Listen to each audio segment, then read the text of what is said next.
En la presente clase vamos a estudiar al crédito público, entendiendo al mismo como la capacidad de endeudamiento que tiene un Estado, ya sea nacional, provincial o municipal. Fijémonos que la capacidad de endeudamiento refiere a que exista confianza y que en el mercado además exista una capacidad prestable. Y el uso del crédito público refiere justamente a la deuda pública, al endeudamiento del Estado, en definitiva a lo que le prestan al Estado. Una primera clasificación de la deuda pública la podemos entender por su origen como interna o externa. Acá hay dos criterios a tener en cuenta. Un criterio considera a la deuda interna como aquella que está nominada en la moneda local, en nuestro caso el peso argentino, mientras que la deuda externa será aquella que está nominada en otras monedas, por ejemplo dólar, euro, yen. Pero existe un segundo criterio que refiere a la deuda interna como aquella cuyos tenedores o titulares son residentes en el país. No importa en qué moneda estén pactadas, mientras que la deuda externa la vamos a considerar entonces a toda aquella que su titular o el acreedor no reside en el país. Ahora, por el plazo, fundamentalmente podemos definir en corto plazo aquella que vence en los próximos 12 meses, o también un criterio simplificador de lo mismo es aquella que está incorporada en el presupuesto vigente, mientras que la de largo plazo va a ser aquella que supera los 12 meses o aquella que excede al presupuesto vigente. Esos son dos criterios que podemos referir. También existe una consideración como deuda de mediano plazo, aquella que excede el año, pero es menor, y depende el criterio que se fije, es menor de 3 o de 5 años. Entonces la de largo plazo ya se consideraría aquella que, superando los 3 años o los 5 años, según el criterio que se fije, a el plazo más extenso que se considere. Cuando vemos los instrumentos, referimos al tipo de deuda. Si bien acá vamos a ver que no es una lista que resulte taxativa, porque van a haber otros instrumentos, veamos los principales. Existen organismos internacionales de crédito, por ejemplo el Fondo Monetario Internacional, el Banco Interamericano de Desarrollo, el Banco Mundial, que son instituciones que tienen ya una función específica y que, como decíamos recién, nos pueden prestarle al Estado nacional o provincial, también municipal, pero fundamentalmente los dos primeros, y la diferencia que tiene es que son créditos donde se privilegia su cumplimiento por encima de los otros. Estos organismos, para ser sujeto de crédito, generalmente en la mayoría de los casos hay que ser un país miembro, y entonces Argentina en este caso lo es, aportan capital a estos organismos de crédito, y la relación institucional hace de que hasta en los peores momentos un país sostenga estas líneas y el cumplimiento respectivo.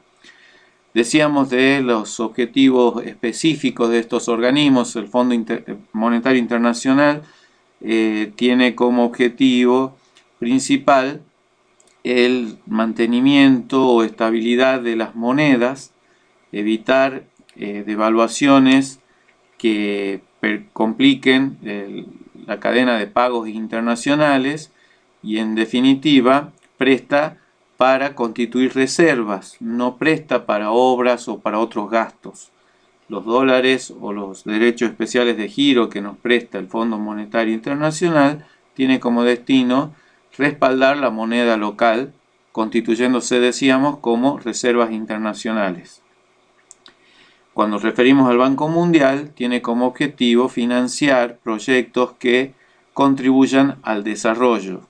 Por ejemplo, la construcción de viviendas, la infraestructura en cloacas, en hospitales, escuelas, etc.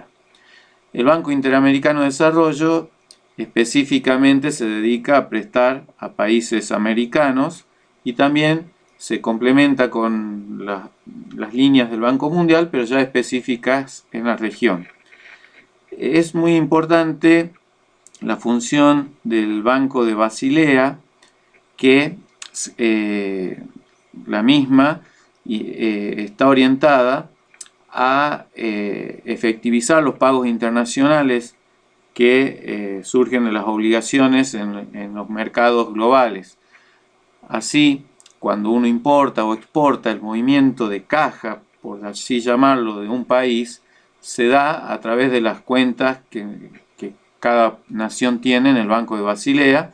Se hace un simple pase contable cuando un país paga y otro cobra, pero en definitiva sería un banco que permite las transacciones financieras y le aporta fluidez, y como el tema que estamos hablando, también existen líneas de crédito para que un país pueda cubrir sus pagos.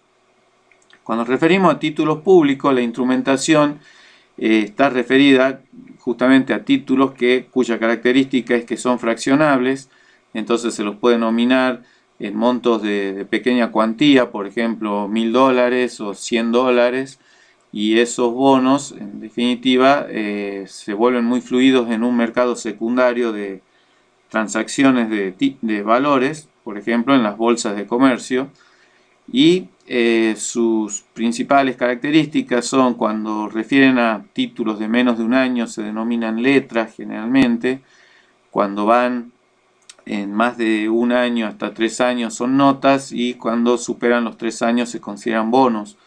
En definitiva, lo que estamos refiriendo son distintos tipos de títulos públicos y que pueden estar nominados en distintas monedas, pueden ser ajustados por inflación, pueden estar atados al crecimiento de la economía, pueden ser convertibles a ciertos activos que tenga un Estado, etc.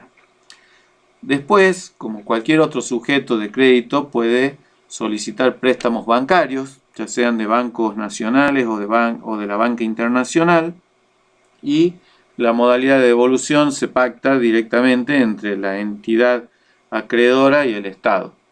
Cuando hablamos de préstamos sindicados es cuando se juntan varias instituciones crediticias y le otorgan un crédito al Estado. En definitiva, lo que buscan acá estas instituciones es un menor riesgo de repago, ya que no devolver un préstamo de este tipo hace de que uno caiga en incumplimiento con varios acreedores y posiblemente quede fuera de mercado.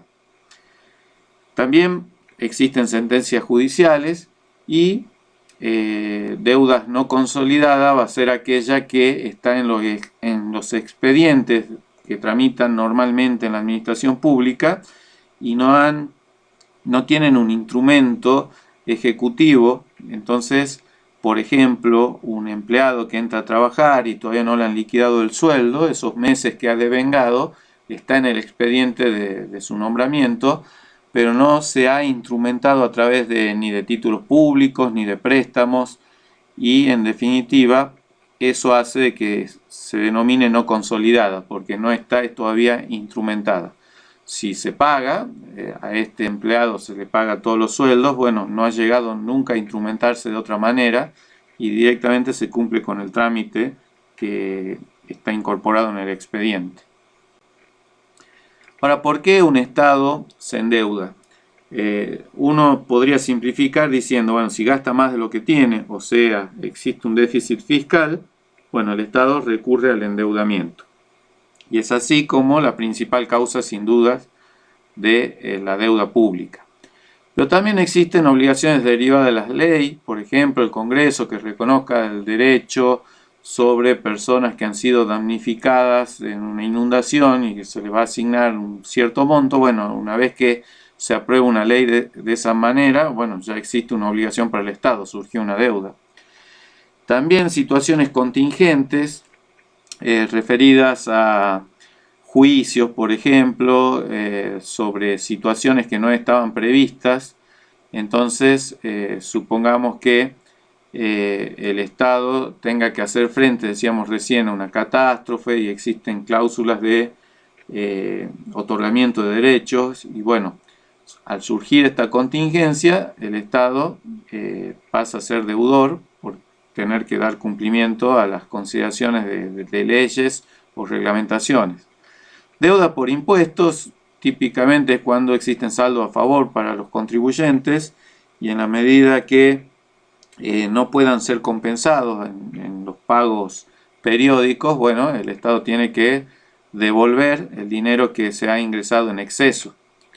Las sentencias judiciales claramente refieren a juicios que pierde el Estado, por ejemplo, una jubilación mal liquidada o algo que reclama una provincia porque se le ha perjudicado en el reparto de coparticipación, por ejemplo. Entonces se produce un juicio y al resolverse una obligación que tiene que dar cumplimiento el Estado, genera una nueva deuda.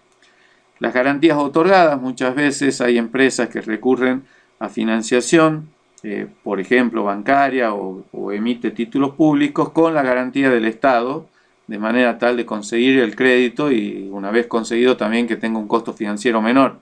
Bueno, cuando estas empresas privadas no cumplen, el Estado, por ser el garante, tiene que hacerse cargo de esta obligación y ahí surge una nueva deuda.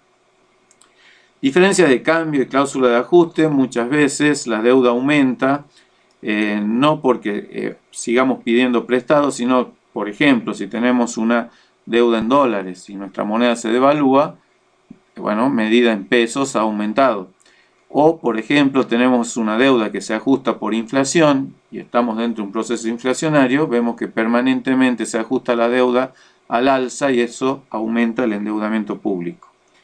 Y la capitalización de intereses, que con eso terminamos los ejemplos, refiere a periodos de gracia donde el Estado no paga porque se le ha concedido una espera, pero esa espera genera intereses que pasan a conformar el capital.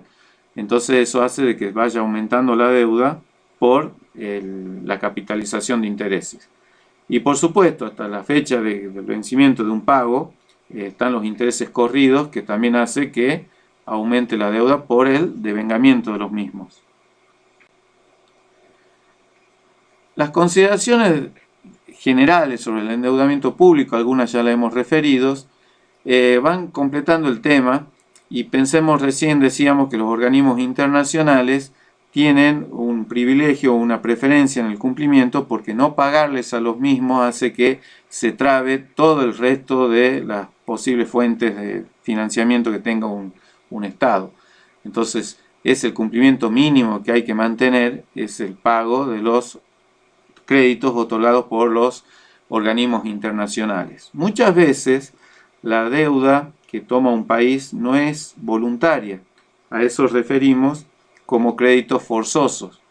Por ejemplo, cuando tenemos sentencia a favor de jubilados y el Estado le paga o da cumplimiento, entre comillas, con un título a 10 años.